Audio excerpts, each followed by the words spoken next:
Welcome back, live from Northeast Iowa. I'm Mark Dorenkamp for Brownfield. This is the New Leaf Symbiotics Virtual Field Day, and we've been talking throughout the morning about this ag tech company. Started 7 years ago.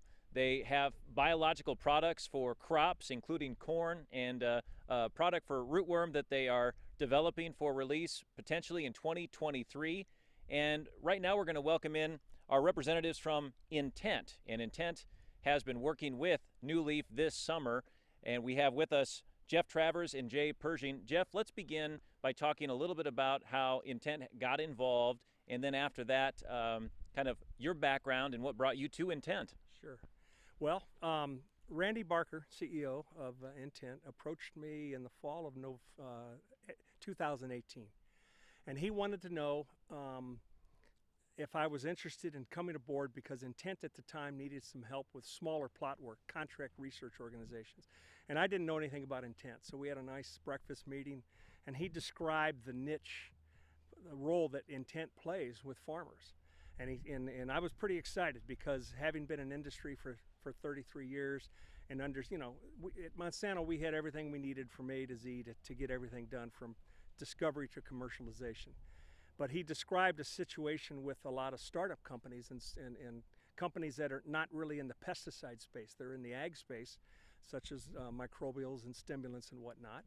And he mentioned that there's a great need for the kind of work he did, the kind of work Intent did. So it was very intriguing, and I was sold. And so I started about 2 years ago in the spring.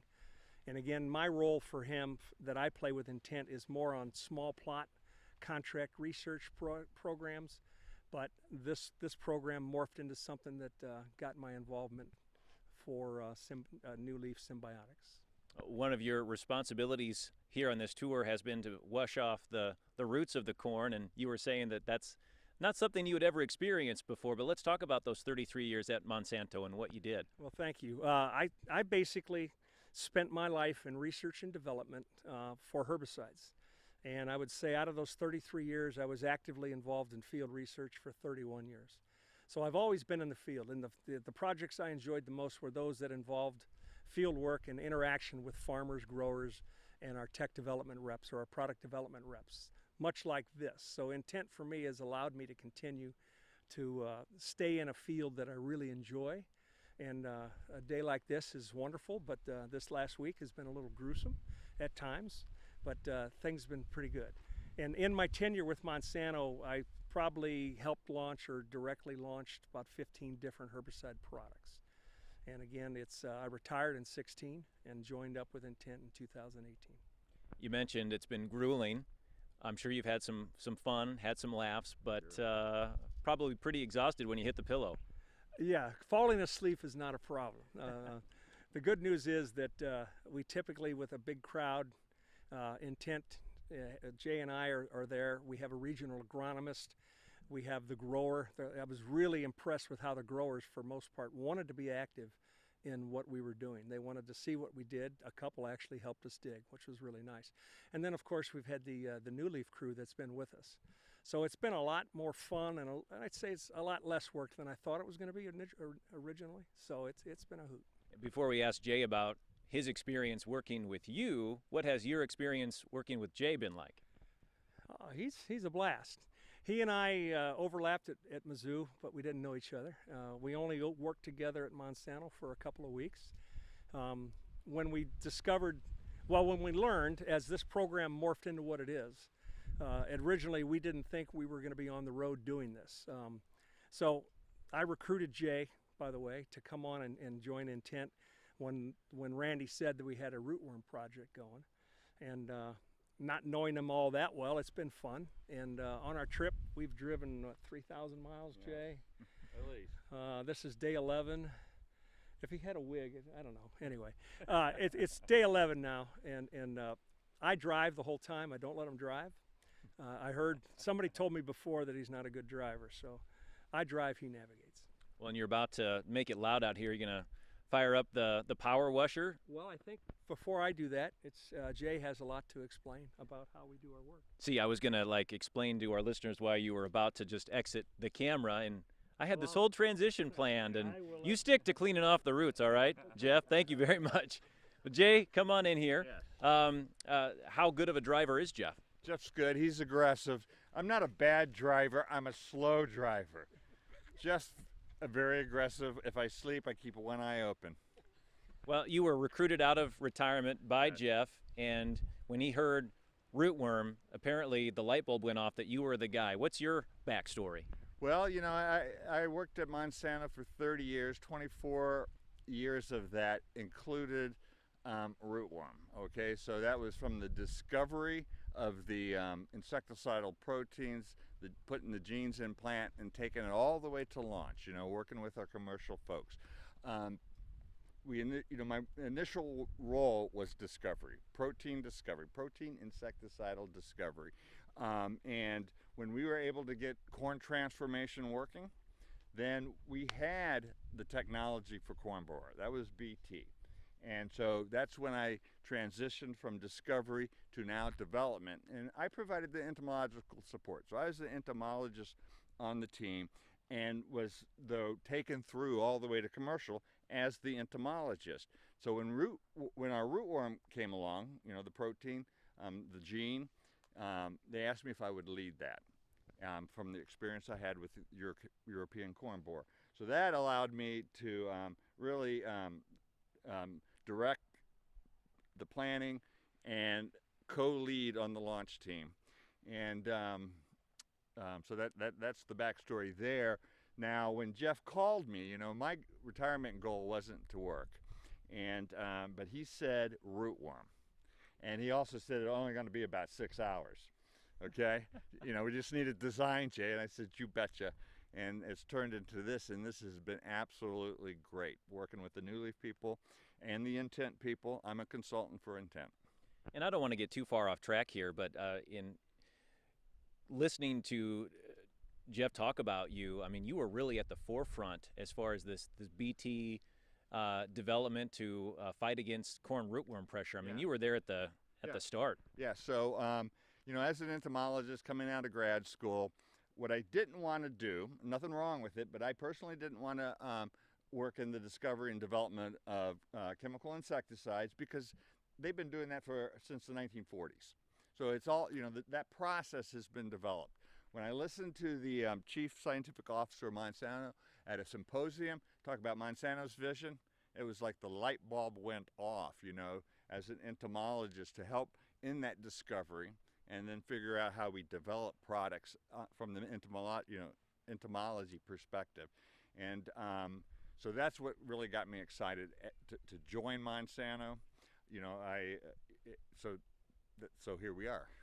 Jeff's background in herbicide and yours in rootworm mitigation. And I say mitigation now, but for a long time, I mean, the BT traits were very effective, but resistance, whether it's on the weed side with herbicides like Jeff or now the rootworm pressure that you're seeing, they've developed a resistance. Right, and the corn borer pressure.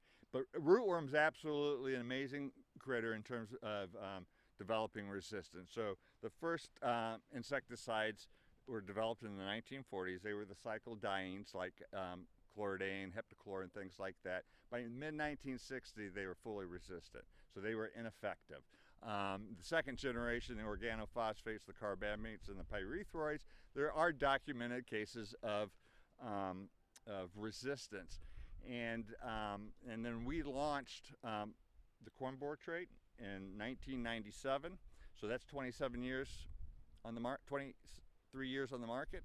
And the rootworm trait, and Monsanto was the first at that, but there's been 3 additional from Dow, Pioneer, and Syngenta. We launched that in 2003. So here we are now at 2020, and we're seeing resistance there. So obviously a pipeline and tools, more tools in the toolbox are necessary. You know, I've been retired and out of rootworm now for really about 10 years, because my last 4 years at Monsanto were focused on diseases and a few other things.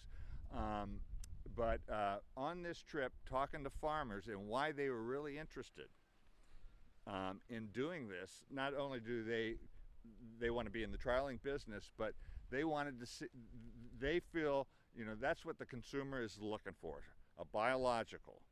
as an alternative to what's out there today, and they want to be handling it. They want to be as early as possible, and Intent has made that possible for New Leaf. And I think it's important for our viewers to hear about your background and about Jeff's background, because it really validates who's doing the research, and it I think in a way validates biologicals, because there has been a thinking out there that, you know, for whatever reason, the farmers have just been skeptical, and clearly you two are on board with this. Yeah, I would like to hope that the credibility that we can lend to the design and how we sample and how we evaluate will help the industry and the New Leaf themselves in terms of product concept, product positioning, go-to-market strategy, but also the farmer knowing we just had 9 this time. We're going to hopefully expand it quite a bit next year. Believe the data. Well, Jay, you said Jeff drives fast, you drive slow, but when it comes to digging for corn rootworm, you probably have to stay at the same speed. So as we kind of take our viewers through the process that you two follow, where do we begin? Okay, well, let me think about that. So we're standing in front of the this trial here, okay? And there are 5 treatments. There's 16 row. That's based on the farmer's planter. 16 rows per treatment. So we got the 2 New Leaf products, 201, which is the corn rootworm, 801, which is the corn rootworm with the biostimulant. And really the goal is to compare the performance of those 2 treatments against the untreated check. So no corn rootworm management on it. And that gives us an idea of the corn rootworm pressure, okay, that we're experiencing in this spot within the field. And then to 2 commercial standards, the insecticide and a traded corn, okay? And so that's the first thing. And then I wanted to talk about what we measure and how we do it, okay? But what I also, can I start there? Well, I just thought I'd jump in quickly too and tell our viewers again where we're at. We're in northeast Iowa, Chickasaw County, just outside of New Hampton, and this is a field that's been corn on corn for what, 16 years? I thought I heard. Between 12 and 15. The farmer, said between 12 and 15. So this is high risk corn rootworm, okay? And so this particular location was not one of the locations that we really got data from. So we come in and evaluate the untreated check. If there is no or very minimal damage from rootworm, there's no point in rating the rest. So we're done with this trial, okay? Now what's interesting is this farm is about a 1,200 acre farm, okay? And all the corn is corn on corn, again, high risk. And the farmer actually manages his corn rootworm with traits, okay? And he was surprised. Why isn't it corn rootworm here? I've got corn rootworm all over this farm, and in fact, even in this field, we have corn rootworm. But it just so happens right where our spot is. So the question is, why is that? Now we were the last planted, and a bit late by a couple of weeks, 2 or 3 weeks over the field, and that had to do with the delay getting USDA approval to release and state approvals to plant. So that's why it was delayed. When you think about corn rootworm, when they hatch in the spring, there needs to be corn there. The majority of hatch may have already occurred by the time this was planted, and might explain why in a field that has fairly decent rootworm pressure, we don't have any in this spot. So that was a bummer, but that's the way it is, and that's the complexity. So getting back to the validation, the background that you have and that Jeff has, but then also the process that you follow, that you adhere to when you go into the field. Walk us through that. Okay, so there are 2 metrics that we evaluate. One is root feeding damage, and we use the Iowa State Node Injury Scale. And I'm going to refer to that as root damage rating, and I'm going to say RDR from here on out, okay? It's a lot easier. And the other is lodging. Okay, so root damage rating is basically used by industry and academia to be able to make advancement decisions to really compare how that product is performing. Growers don't use that. Growers don't go out into the field. And I talked to the growers on this trip to be sure that's still the case, What they do is performance is based on lodging. If the corn is standing, the product is performing. okay? But lodging is hit or miss too. There's a lot of factors that go into lodging: soil moisture, major wind events that may not have anything to do with rootworm, but we know that root feeding damage, or RDRs, correlate very well with the risk of lodging, okay? And so that's what we use there. And so what I wanted to do, if I is talk about how we did it, how we captured root damage and lodging, okay? So so we did all our data from the middle 2 rows. So this is a 16-row plot, so we did it on 8 and 9. We go in about 20 feet. We go in 20 feet to get away from the edge effect, and we do lodging first. And this is not rocket science, okay? But it's a good methodology, and it's really the amount of distance. So these are about 220-foot strips, and I said 16 rows in this case. They vary depending on the farmer's planner. And we'll measure 100 feet. We'll count standing plants and lodging plants and calculate a percentage. Very simple, okay? But again, lodging is how the farmer perceives performance. But we need really the critical data to us to understand how it's performing is root damage rating. And again, like I said, we use the Iowa State node injury scale. It's a 0 to 1. Jeff will be washing some roots, and then I'm going to show a little bit of rating, but you know, there's bias can come in terms of plant selection. And when you think about the rootworm biology and oviposition behavior, that's laying eggs in the soil, it's very aggregated. So we got to account for that. So we are taking, we go in again, like I said, 20 feet, and we're taking 10 plants per row in a zigzag pattern. So I'll start off, take 1, Jeff goes 10 feet up. So we cover 200 feet within that strip, and we'll have 20 plants for that treatment. So for the entire trial here, there's 100 plants to dig, wash, and rate, okay? And so what we do is, I've already dug the plant. Jeff and I will go in and identify the plants, okay? And the way we select the plant without any bias, we step off the 10 feet where our toe lands on the left foot. That plant gets it, whether it's a good plant or a bad looking plant, okay? No real selection on our part. It's and so we'll get 20 plants. Jeff and I go in, strip the leaves, put the tag on. We use a Tyvek tag with a wire twisty, because these plants are going to get banged up a little bit, you know, and they're going to go through a high pressure sprayer. Clip it off, and our new leaf team here behind us are digging, okay? And you bring it out, and like you could say, there's quite a bit of dirt on there. And so after, what I call it is, you know, label, lop, and then shake. And shaking is just knocking the dirt off to give Jeff a little bit of ease on his washing, okay? And then we just toss it, bring it out to the front and toss it into the tub. And we'll have 2 tubs, you know, and a big pile here. And Jeff will get, once the roots start coming in here, Jeff is going to, with some help, are going to start washing. Me and my recorder, we sit in lawn chairs, and I do the rating, and the recorder writes it down, okay? And again, they're coded, so we don't know what treatment's what until we analyze the data. Well, as we have Jeff go to turn on the power washer, with the 2 tubs, Jay, typically how many plants have you tossed into those tubs? So you know, it's 20 plants per treatment, 5 treatments per location, so it's 100. I mean, it's not a ton, but you got to remember, it's 95 degrees, at least 100% humidity in the cornfield with a lot of pollen. So yeah. I guess we have to let the one that you just tossed in soak for 5 minutes, you said, right? Oh, how long to soak? No, that's just, yeah, this power washer works really great, okay? So Jeff's gonna demonstrate how that's done as you turn that camera on. Yep. So we're gonna continue to kind of describe what's happening, although you should be able to see now Jeff and the tub and the hose.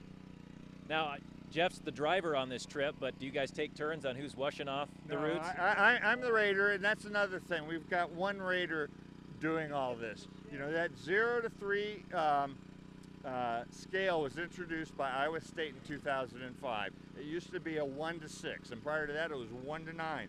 A lot of subjectivity. This 0 to 3 will allow raiders to calibrate to each other, and then they can go on their separate way. But ideally, you've got one raider doing all of them.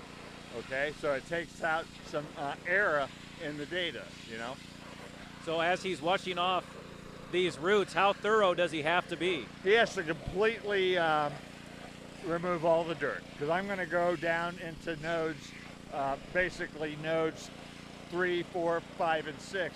And by this time, those earlier nodes, like 3, 4, are deep in a lot of other roots, and you got to get all the dirt off. We just say you got to make them pearly white. Now you said there was not really much rootworm pressure in this field here in northeast Iowa, but in the fields where you did see heavy pressure, what kind of difference would we be seeing in the healthy roots and the unhealthy? Yeah, so if it's moderate pressure, you know, the corn plant can compensate by growing a lot of fibrous roots. So from looking at, you know, the root wad at arm's length, you won't see that much different. But under heavy pressure, it's very clear there is just no roots. The nodes are taken back all the way to the stalk. And again, we didn't have really, we had minimal, there were rootworm in here, but minimal pressure. So I went and dug a couple of lodged plants in part of the production field. And not the production field, he had a non-traded, no insecticide border on another trial, and I took those, and we're going to look at those after he washes them, because we won't see much here in terms of how you rate it. And I'll just do a high-level review of what we're looking for, and then we'll be done. And again, the ratings were developed by Iowa State University, Yeah. you said, and you've kind of had to adapt a little bit to scale. That's right. So, you know, when we got started on rating corn rootworms in the field, it was the 1 to 6 scale. But when that came out, that was such a great improvement. Everybody went to it. All the universities in the industry went to the 0 to 3. Well, Jay, we're live, so we'll try not to trip over the microphone cord here as we work our way towards this camera so that our viewers can see what we're talking about. Yeah. So, you know, this treatment is the untreated check, but essentially I can see a few feeding scars that, like this root here. So there is some rootworm in there. But what you rate are pruned nodal roots, okay? And what prune means, and that's a misnomer. When I think of pruning, I think of going out to my orchard and cutting branches. Really, what the rootworm larvae does, it will feed on the tip and destroy the growing point, so it stops growth. And a lot of adventitious roots will, you know, come out from that point. So we only call a root pruned if it's 1.5 inches or less from the stalk, okay? So if it was pruned out at 3 inches, you don't consider it. So it's the node injury scale, remember. And 0 to 3, so no nodes pruned. And again, we're looking at the untreated check in our trial. And I don't know if you can see it, but there are obviously, clearly, no nodes pruned. So what I did was, and if you can see look at the plant as a whole, this is good pressure. And we're in the same field. But again, we were the last to be planted in this entire field, and it probably missed the rootworm. And I think we can do better next year as we get both to be able to do more acres and get our approvals a little earlier. But you can see it's lodged. Again, that's what the grower looks for. He's not digging roots. You know, you can have this kind of damage and the soil's dry, it's cemented in. It's not gonna lodge. As far as he's concerned, it's working, he or she, but if you dig it up, and they do some digging, especially when it's lodged, to see, hey, is it lodged because I don't have any roots, or was it just a strong wind? But in general, they don't. So if it's standing, it's performing. And so we're looking at, you know, basically the untreated check, but not in our field. There's no corn root management for that. So we're going to look at nodes. And you can notice that these higher nodes have shot roots out because it was laying on the ground. They started growing to get moisture. But this node here, you kind of look at what percent of that node is pruned. And again, you're looking at pruned roots. These are the growing tips, and they have been destroyed at that size. So it's not cut back. It's just stopped growing, and then they'll move on to another tip. Okay, they'll move on to another tip. Hopefully you can see that. So that's one node, so it gets a 1, okay? And then I go in, and that's probably node 7, could be 6, doesn't matter, but that's one node, and that was the first aerial nodal roots. You know, you see them above ground and they go down.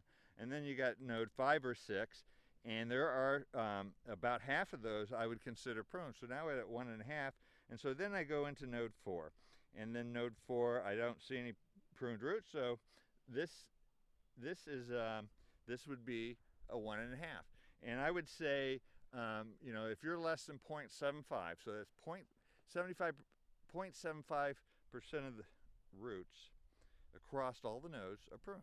Okay, if you're less than that, you're at minimal risk of lodging. Okay, above that to about 1.75, you're at a moderate risk, and above a 2, you're at very high risk. It won't take much for that plant to lodge unless it's cemented into the ground. But you can see there's going to be a yield loss compared to something that hasn't been fed upon, okay, whether it's standing or not. So I hope that was not too confusing, clear as mud, but that's how we do it. Well, and it has to be a thorough process. Yes. And we're not going to be talking about results with you, just how you did this, and then we'll be here shortly, I believe, talking with Allison from New Leaf about what you found in this and other fields. So I think we'll get ready for a quick break here, and then we'll come back with Allison of New Leaf Symbiotics. It's their virtual field day today in Northeast Iowa. Want to thank Jeff and Jay with Intent. Really appreciate that. And again, I think our viewers value that kind of information. I mean, that's what you get when you come to a field day, and we can't have the public out because of the pandemic. So a little different. The next best thing. Thanks so much, Jay. Thanks, Mark. This is Mark Dorenkamp live for Brownfield.